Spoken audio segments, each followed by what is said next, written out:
So another Andy B 2-minute video, and I'm out by the sea, my lovely little cycle route, and I was thinking about headwinds and tailwinds.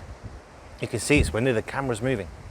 And here's what was striking me. 3 days I've been cycling this same route, and the outward leg from my house on the first day, there was a tiny bit of tailwind, pushed me along a little bit. The second day, there was loads of tailwind. I was doing nearly 30 miles an hour, 28 miles an hour. It's pretty quick by my standards.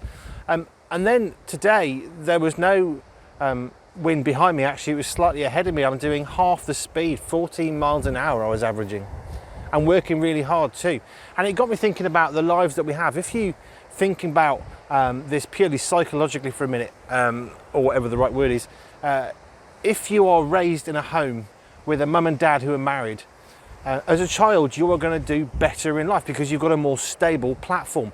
They can push you ahead. God's plan for that family model is important. But if one of those parents leaves, either because they choose to, because perhaps of an affair, or even more tragically a death, it's not your fault that you're not being raised with two parents, but actually all of a sudden you're going to struggle if your mum and your dad are not there to help you. We need that balance, and that's God's design. That's amazing. But it struck me about tailwinds. Sometimes with perhaps siblings, you might have observed this. Our two older boys would frequently help Peter when he was very small. And we thought, why isn't Peter able to grasp these basic concepts like tying his shoes or saying these particular words? And it's because his brothers would always help him, which is really sweet and lovely. But actually, as good as that was, it also slowed down his development. Sometimes things pushing along us aren't so good. I had a friend who was pushed into a managerial position, and it was terrible. He was not ready for that. He had anxiety and depression and stress. He couldn't cope with that sort of stuff. I've also seen people pushed into places of authority which are really good and beneficial. I was, as a 15-year-old boy, given the responsibility of leading a worship group in a very large contemporary church.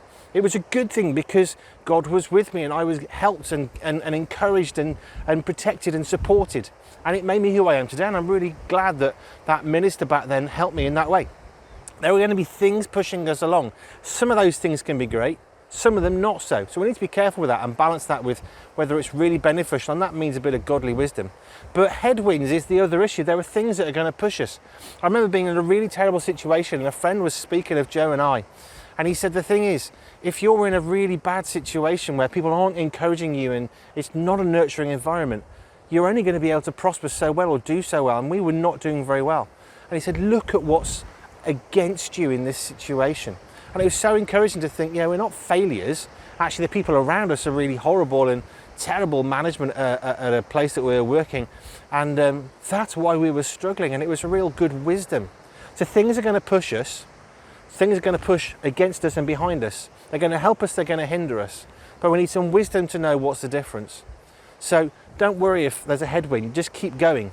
I could have been really upset at doing 14 miles an hour and sweating and breathing heavily this morning because I'm not going as fast as I was yesterday, but I'm still out on my bike and I'm still going, and actually I'm going under my own steam. So I'm even more chuffed with myself this morning because I'm actually doing a better job because it's me making the progress and not being pushed along. Being pushed is good. We need encouragement. We need to be helped. But at the same time, it's good when you can do it on your own in God's strength. Just a thought.